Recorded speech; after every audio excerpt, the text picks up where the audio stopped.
Halo semua, gimana kabar kalian hari ini? Semoga kalian selalu diberikan kesehatan yang tidak terbatas dan senantiasa selalu dianugerahkan rejeki yang sangat berlimpah. Pada kesempatan kali ini, saya akan menceritakan sebuah kisah yang sempat menggemparkan jagat maya dan menjadi bahan perbincangan hangat di berbagai media sosial. Kisah ini dialami oleh seorang perempuan yang sudah menikah dan memiliki 2 orang buah hati di usia yang masih sangat muda. Namun sayangnya, sang suami memilih berpaling dan menjalin kedekatan dengan seseorang yang masih berada di lingkup keluarganya. Kecurigaan mulai muncul ketika si perempuan merasa ada perubahan sikap pada sang suami, terutama sejak kedatangan saudari dekatnya ke rumah. Mereka berdua terlihat sering beraktivitas bersama. Ia bahkan aktif membantu berbagai urusan rumah tangga seperti menyiapkan makan malam, membereskan pakaian, dan menemani dalam berbagai kegiatan sehari-hari. Perlahan si perempuan merasa perannya seperti tergantikan. Hingga pada suatu malam kecurigaan itu akhirnya terjawab. Ia mendapati mereka sedang berada di sebuah ruangan dalam suasana yang membuatnya gelisah dan dipenuhi tanda tanya. Momen itu membuat hatinya terguncang karena semua hal yang dirisaukan selama ini menjadi kenyataan. Beberapa minggu setelahnya hubungan mereka berdua semakin sulit disembunyikan.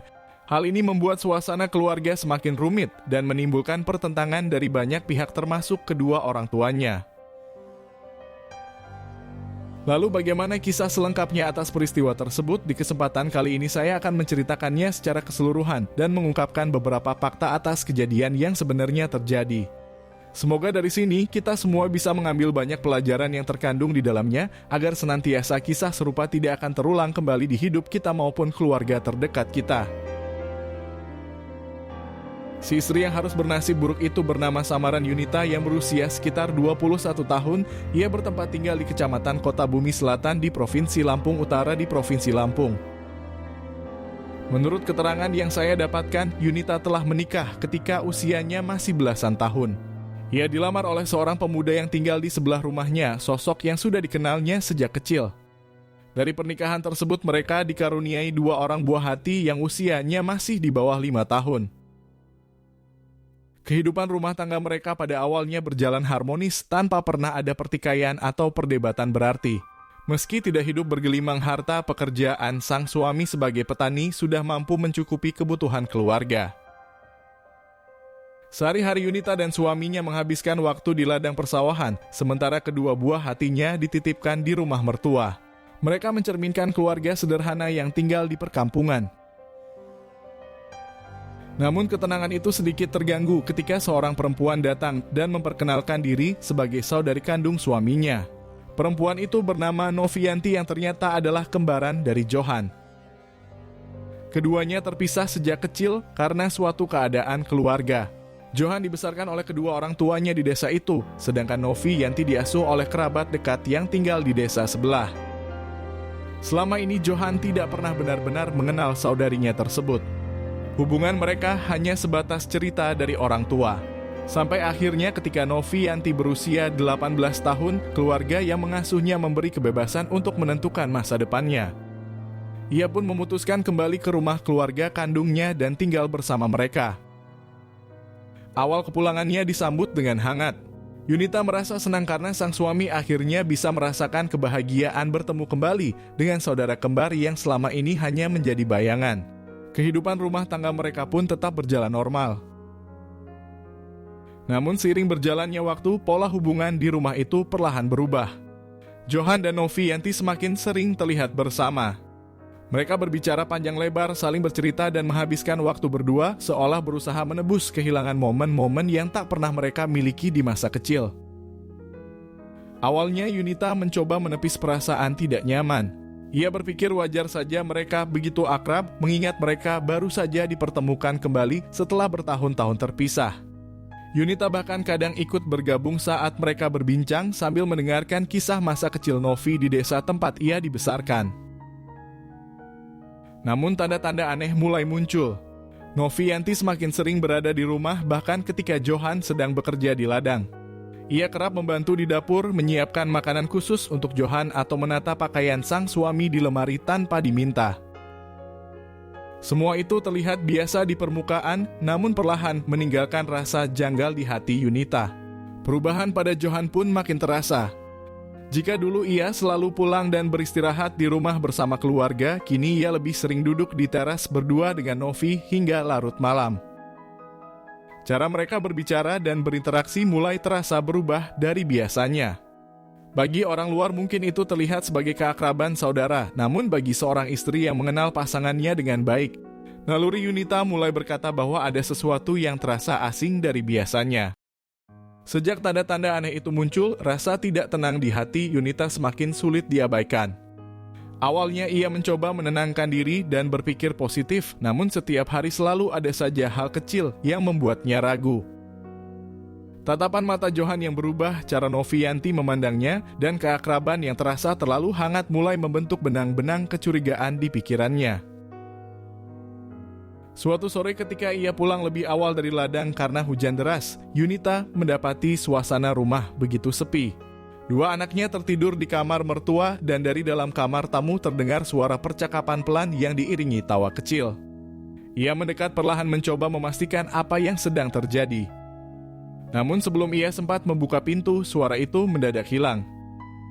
Sejak hari itu Yunita mulai memantau gerak-gerik Johan dan Novianti. Ia berpura-pura sibuk di dapur, padahal matanya mengamati setiap kali mereka saling berbicara dengan nada yang tampak lebih akrab. Bahkan ia sempat melihat Novianti memberikan sesuatu yang dibungkus kain kecil kepada Johan. Entah apa isinya, namun Johan tampak menyimpannya dengan hati-hati di saku bajunya. Yunita merasa seperti orang asing di rumahnya sendiri. Ia tak ingin menuduh tanpa bukti, tapi setiap hari tanda-tanda itu semakin jelas. Sampai pada suatu malam, ia memutuskan untuk tidak tidur dan menunggu di ruang tengah, berharap bisa menemukan jawaban atas semua pertanyaannya. Hingga akhirnya puncak dari semua kecurigaan itu terjadi. Pada suatu malam, rasa penasarannya tak lagi bisa dibendung. Yunita melangkah perlahan menuju salah satu kamar di rumah, mengikuti suara samar yang terdengar dari balik pintu. Jantungnya berdegup kencang, tangan bergetar saat memutar gagang pintu. Begitu pintu terbuka, pandangannya terpaku. Di dalam kamar, Johan dan Novianti terlihat sedang berbincang dalam jarak yang cukup dekat dengan suasana yang membuat Yunita semakin yakin bahwa ada hal yang tidak seharusnya terjadi. Ruangan itu mendadak terasa sunyi namun penuh ketegangan. Yunita berdiri mematung seolah seluruh tenaganya menghilang. Matanya mulai berkaca-kaca bukan hanya karena kecewa, tetapi juga karena hatinya terasa hancur menyadari bahwa kepercayaan yang ia jaga selama ini mulai terguncang. Atas kejadian itu Yunita memutuskan untuk berbicara kepada keluarga Johan. Dengan suara bergetar namun tetap berusaha tenang, ia menceritakan apa yang baru saja disaksikannya. Ia berharap orang tua Johan mau menasihati keduanya agar menghentikan kedekatan yang dapat menimbulkan salah paham demi menjaga keutuhan rumah tangga yang telah ia bangun dengan penuh pengorbanan. Meski hatinya sudah terasa robek, Yunita masih menyimpan secercah harapan bahwa semuanya bisa diperbaiki sebelum benar-benar hancur. Namun kenyataan yang terjadi sungguh di luar dugaan, Johan justru menolak segala teguran itu. Dengan nada datar namun penuh ketegasan, ia mengakui kedekatannya dengan Novianti dan menyatakan bahwa mereka saling memiliki perasaan. Bahkan ia bersikeras tidak ada yang berhak memisahkan mereka, meskipun ucapan itu membuat keluarganya terperanjat dan kecewa. Pada situasi itu baik pihak keluarga maupun Yunita benar-benar tak mampu mengendalikan keadaan. Mereka terpaksa membiarkan hubungan antara Johan dan Novianti terus berlangsung meski di dalam hati tersimpan rasa marah dan kecewa yang mendalam. Bahkan sang ayah sempat diajak Johan untuk berbicara secara tegas ketika mencoba menentangnya. Namun pada akhirnya demi menghindari keributan yang lebih besar, keluarga memilih mundur dan membiarkan semua berjalan sesuai kemauan mereka, walau batin mereka terus tersiksa menyaksikan kenyataan pahit itu. Singkat cerita, setelah pengakuan Johan yang mengejutkan keluarganya, kedekatannya dengan Novianti tetap berlanjut hingga hampir 1 tahun lamanya. Sebagian warga sekitar tidak menyadari ada sesuatu yang ganjil dari hubungan mereka, sebab keduanya masih kerap terlihat beraktivitas seperti keluarga pada umumnya. Namun perlahan kecurigaan mulai muncul ketika beberapa orang melihat mereka terlalu sering menghabiskan waktu berdua di tempat yang sama tanpa kehadiran anggota keluarga lainnya. Kabar itu akhirnya sampai ke telinga seorang tetua desa yang dikenal bijaksana dan sering menjadi penengah dalam berbagai persoalan warga. Ia menerima laporan dari beberapa orang yang khawatir kedekatan tersebut menimbulkan persepsi yang berbeda di tengah-tengah masyarakat.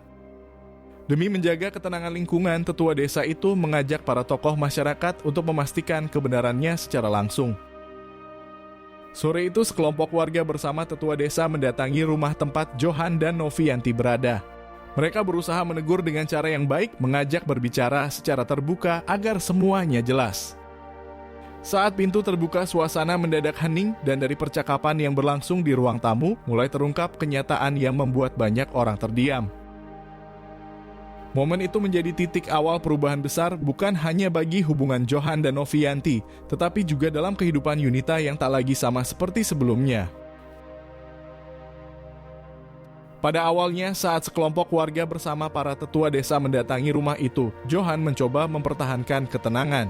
Ia menampik segala tuduhan dan mengatakan bahwa kedekatannya dengan Novianti tak lebih dari hubungan saudara biasa.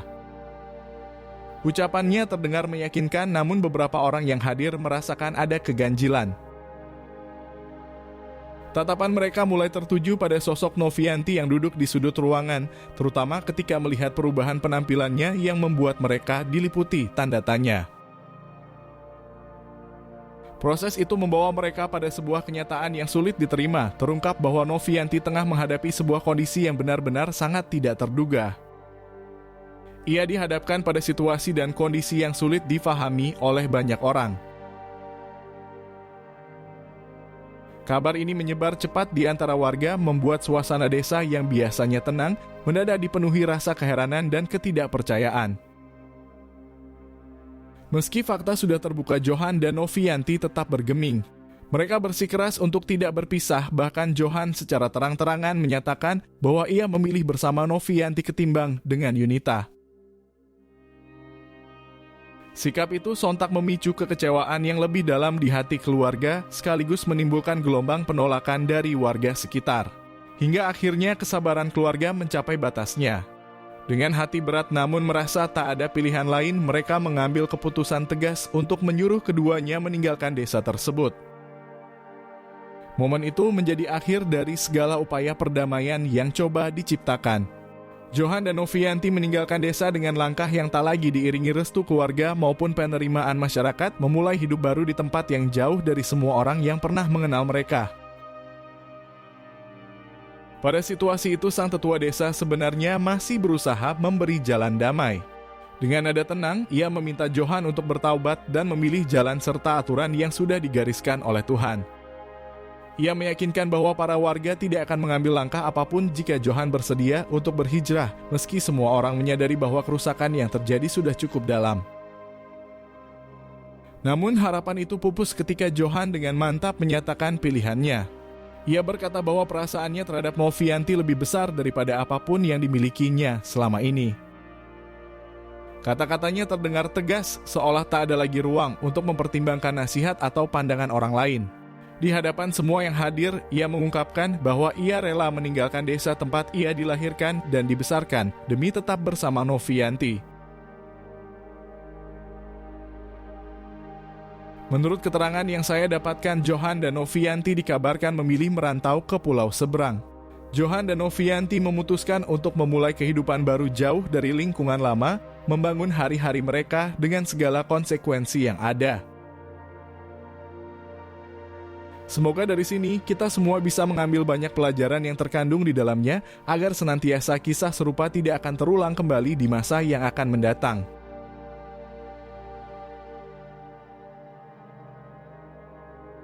Terima kasih sudah menonton video ini sampai habis. Berikan admin dukungan dengan menekan tombol suka dan tuliskan pendapatmu di bawah kolom komentar.